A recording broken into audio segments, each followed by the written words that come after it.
yesterday I had opportunity to go into a lady's home that we're looking at, and you know, the last thing out of my mouth was, "Is you know what? We're going to try to find a way to help you, get out of this jam you're in." And like Jay says, sometimes you can't. The best thing you can do is buy the home from them. But if you're a real estate investor and are wondering how to raise and leverage private money to make more profit on every deal, then you're in the right place. On Raising Private Money, we'll speak with new and seasoned investors to dissect their deals and extract the best tips and strategies to help you get the money, because the money comes first. Now here's your host, Jay Connor. Imagine what it will feel like having all the private money you would ever want for your real estate deals and to never miss out on a deal. Well, you're about to hear the story of how a real estate investor who just recently started raising private money raised $1,950,000 in private money in just the past 4 weeks. My guest on today's Raising Private Money show is Brett Johnson. Brett is from Temple, Texas, and started a construction company back in 1997. He credits his success to being a believer in God and a follower of Jesus Christ. Brett was diagnosed with a brain tumor back on December the 5th, 2021. And now today, Brett is totally cancer-free. Now, if you want to be inspired and learn how you can get your own private money, you are going to love this episode of Raising Private Money. Come join me right now as we visit with Brett Johnson. Well, Brett, here's what I want to know. I want to know, how in the world did you feel when you were able to break through and finally realize that private money is the thing that you were missing in your business? So, Jay, I felt really great the first time that I got private money. And, I've always used banks all my life, and I really didn't know private money, like a lot of people don't know about that. But yeah, we were able to raise $1,950,000 in just a few weeks. So that's awesome, Brett. That's fantastic. So, you came recently to my Private Money Academy conference live event.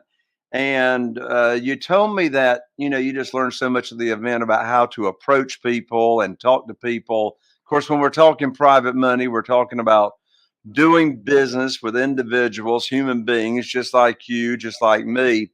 So let me just ask you a really broad question, and you can answer this, answer it any way from any angle that you want to. So, someone hears you raised $1,950,000 in private money in just a matter of 4 weeks. How would you answer the question, Brett, how do you do that? How in the world do you raise $1,950,000 in funding, and you decided to use private money instead of going and using, your local bank? How did you do that? And of course, there's 10 different answers to that question. But how did you raise almost $2 million in 4 weeks? Well, Jay, I want to give credit and praise to God, first of all, because all things are possible with Jesus. And so that's been my company motto since 1997. And, God just opens, you just pray it up every day, and God opens the doors, and you got to step through them. And, that's just something that I learned that it's the money first, and at your conference, Jay. And so, I always try to get the deal, then go find the money. But the proper way to do that is to find the money first. So why is that? I mean, it sounds like that the money comes first really resonated with you when you first heard me talking about that. What does that mean? The money comes first, and why is that important? Just because when you get a deal, you don't need to go scrambling and begging for money. You need to be opening the doors for people to have an opportunity to invest and to be paid for investing. And so that's kind of my look on it. Right. One question that I get a lot, Brett, particularly from real estate investors that have not raised private money yet, they'll say, "Well, Jay, how do you approach people? How do you talk to people? How do you introduce this idea of private money?" So, Brett, what I want us to do is to really drill down on this story of you raising almost $2 million. How did you start the conversation? How do you approach someone when you are attracting and raising private money? What's that conversation look and sound like? You just open it up with, hey, I got a really good investment opportunity for someone, and if you're interested, I'll be glad to share it with you. And I just, this guy was a good friend of mine, and I just began to share, with him, and he said, you know what, I'm going to do that. I want to do that with you. So, you know, um, just just have to be honest at all times, and just open your heart and just befriend people and love on people. That's our number one goal, is to help people in this business. That's um, yesterday I had opportunity to go into a lady's home that we're looking at, and you know the last thing out of my mouth was this: you know what, we're going to try to find a way to help you, get out of this jam you're in. And like Jay says, sometimes you can't, the best thing you can do is buy the home from them. But yeah. Well, you said a really, really important word just a moment ago, and that's the word help, HELP. It's all about helping other people, serving people, putting them first, creating win-win scenarios. And so let me ask you this question, Brett. The way we do private money, of course, we're talking about doing business with individuals. One thing that we offer our private lenders is a mortgage or a deed of trust, depending on the state the property's in. But a mortgage or deed of trust is that document or that legal instrument that collateralizes the note and protects the private lender. So even though this private lender was and is a good friend of yours, how important was the deed of trust or mortgage that you gave to the lender in order to secure their note? Yes, that's very critical. People are not going to put that much money up, even small amounts of money, without some kind of guarantee. So that's really good to have, um, that aspect of it. Yeah, my wife, Carol Joy, and I, we've got right now 44 private lenders that are investing in our deals. And I ask them all the time, I ask all of them, I say, we've got a relationship together. We know each other. But after they've gotten into the program and, been with us for a while, I'll ask them, what was the top reason or reasons that you decided to do business with us? And of course, one reason is they're going to make a lot of money. They're going to make a whole lot more money than they could, say, in the local bank at a local certificate of deposit. Obviously, no matter what kind of documentation and security got, unless they like you and they trust you, they're not going to do business with you. But then, in addition to that, invariably, all my private lenders tell me that it is that deed of trust or mortgage that secures the note and backs their loan to us. So, all of the loans that we do with private lenders, it's the real estate that we are purchasing that is backing, that note. So that is just a phenomenal story that you've got there, Brett. And, you mentioned God, you mentioned Jesus, you mentioned the kingdom. I've been a public speaker training real estate investors for many, many years now. Carol Joy, my wife, and I, we've been investing in single family houses since 2003, but we started using private money actually in 2009. We started educating other real estate investors how to do it. And you go to speaker training school, they say never talk politics, never talk religion, never talk about your faith. I don't talk politics because even some of my good friends are on the other side of the aisle. But when it comes to being authentic and being really and truly who you are, I'm not ashamed at all to let people know who I am. And that is that I am a believer in God. I know that Jesus is the Son of God. And you talk about that all the time. What's your take on letting people know what really your faith is?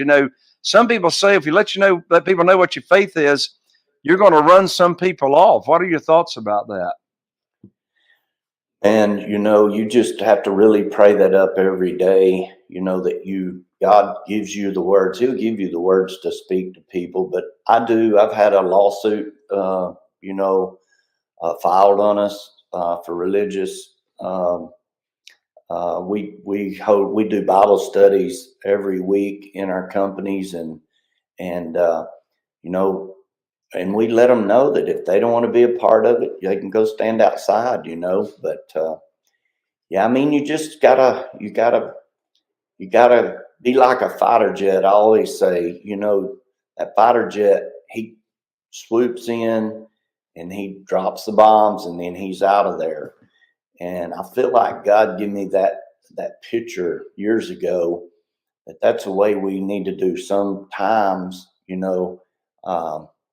when we're ministering. It's what, it's kind of like, if I'm in a chair, I'm standing in a chair and I got 4 or 5 people around me, is it easier for them to pull me down or for me to pull them up? And so we have to set the stage, speak the words, and then let God water those words. Yeah. I tell people the reason that I want to be totally transparent and authentic with who I really am is because, truth be told, Brett, I mean, when it comes to attracting private money or doing business with people that want to sell their house, or anybody I'm going to do business with, or anybody that I want to hang out with and be friends with, I want to pull closer to me the people that are most like me. And quite frankly, if I repel or run off people that are not like me, then that's okay. I want to hang around people and be around people, like myself. Now, let me ask you this question, Brett. What was it? Well, first of all, what year did you start investing in real estate? So I've done just very little investing. So I got to have a construction company that we started in 1997, and I remember I'd go buy 100 acres or something there around home and flip it, but really, we didn't start till 2019 when we started our company, Kingdom Developers. I got you.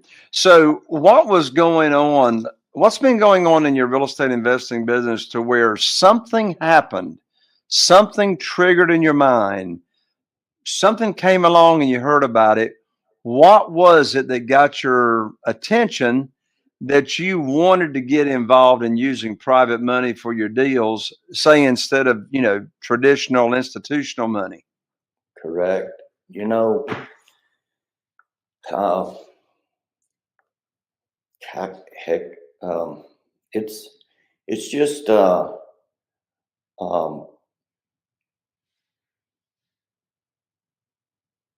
Were you running into any kind of problem or challenge that caused you to seek out private money?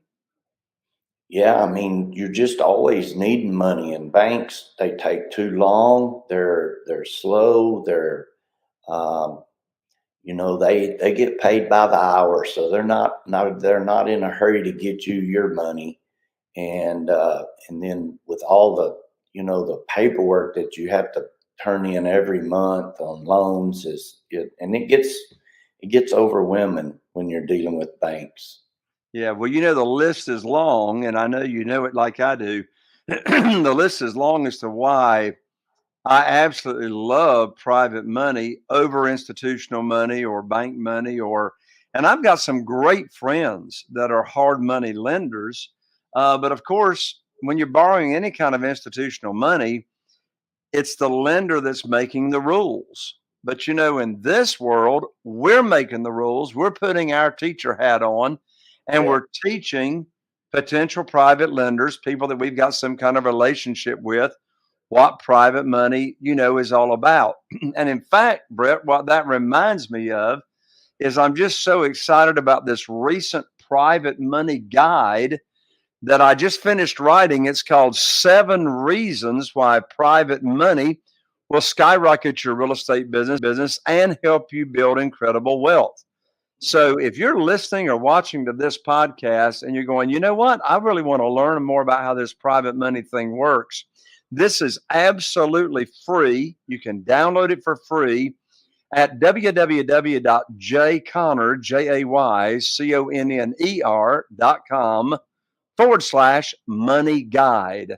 That's Jayconner, JayConner.com/money guide.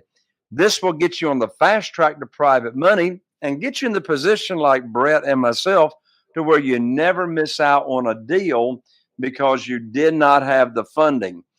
Brett, back to those reasons as to why we like private money over doing business with the banks.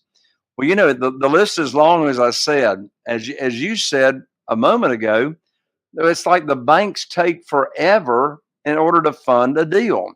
And, when I was relying on banks up until 2009, I actually did not get some of my offers accepted from sellers because it was going to take me 30 and 45 days to close. And in this world of private money, I make all my offers to where I can close within 7 days.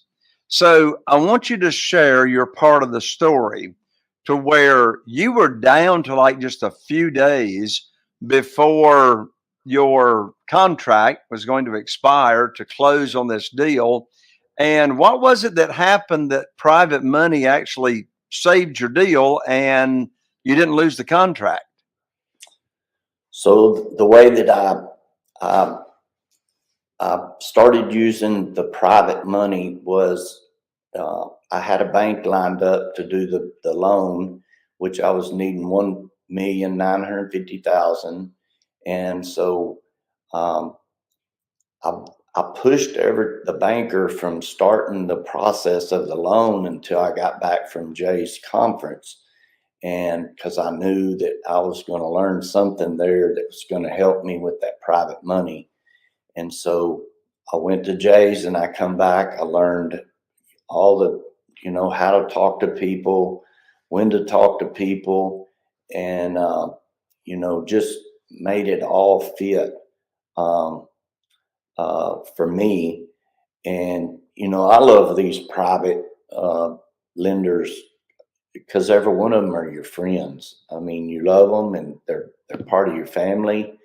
And I said this one time before, Jay, but it's money. It has to be happy on both sides. I love that phrase. In fact, I heard you say it at the live event. Yes, And so what does that mean? Money's got to be happy on both sides of the table. So if I'm buying a house, I've got to be happy with the price. The seller has to be happy with it, or it's not going to be good.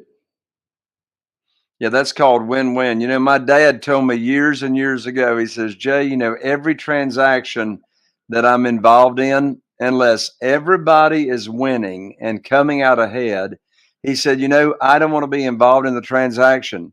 And Brett, you and I are of the same mindset. We got the same values. We believe the same thing. And that's what you mean, if I understand it correctly, about the money being happy on both sides of the table, right? Right. So Brett, you've been in this real estate investing world for a little while now. If you knew when you started what you now know about real estate investing, what would you do different when you started out? You know, it would have been a lot easier, and I'd be a lot further along, in my process. Um, just, uh, just I would be so much further down the road, you know. Um, I guess you're talking about in relation to having private money. yes, in relation to having private money, for sure. Yeah, but and I tell you, Brett, people ask me that question all the time. The biggest mistake I made starting out is I tried to do this business by myself and on my own. What a mistake that was. I mean, the biggest advice I can give to people that are starting out, and of course, I work with all different levels of real estate investors and their experience. In fact, Stu and Harriet out of Elmira, New York, they already had a portfolio of over 100 houses before we started working together. They've already raised, I guess, about 2.5 million or so. I know your totality, you told me, in private money that you have up to this point is $2,950,000 in private money. But private money just really takes the handcuffs off of you and puts you in the driver's seat, puts you in control. One question I get all the time, Brett, is how in the world do you get all that private money, Jay, and you never asked anybody for money? And I haven't. I've never asked anybody for private money. I've never asked anybody to like fund a particular deal. And I say, Jay, how do you get all the money without asking for it? And the answer to that is we put our teacher hat on just like you did. You taught the person that invested with you at $1,950,000. You taught them your private lending program as to the type of interest rate that they can get, the length of term, et cetera, how they can get their money back in case of an emergency, et cetera. And private money can be used for all kinds of real estate deals. Yes, it can be used for single family houses. It can be also used for commercial properties, apartments, and et cetera. But this particular real estate deal that you've got in the works is really different. So what kind of real estate did this private lender actually fund for you? What kind of deal is it? So it'll be a subdivision. So it's 156 acres. There'll be 218 lots on it. And so we go in and we put the water, the sewer, the streets, all of that. Then we have builders that build a bunch of houses, and then we'll build a few too. That's awesome, man. My dad, Wallace Connor, later this month, he's going to be 89 years old. Can you believe 89 years old? In fact, at the upcoming mastermind meeting, you'll probably meet him, Brett.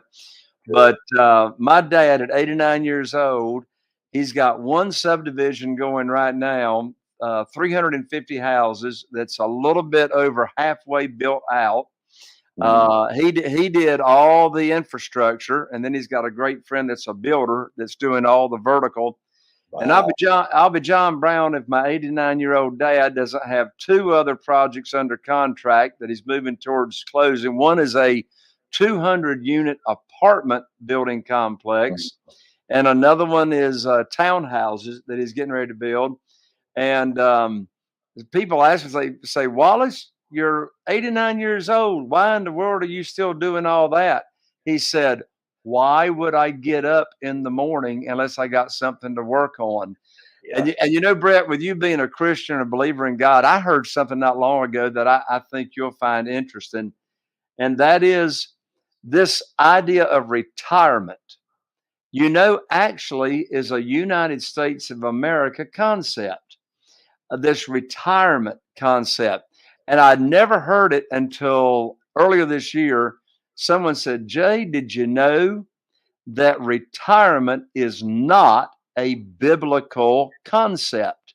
You will not find anybody in the Bible that ever retired. Now, they might have retired from one thing and gone to another thing, but God created us to work and to be producers and be creators, just like He is the ultimate creator. Had you ever thought about that? Yeah, that's pretty awesome. I love Well, it. if I've got you figured out, Brett, I don't think you're ever going to retire either, right? I'm not. No, I'm not.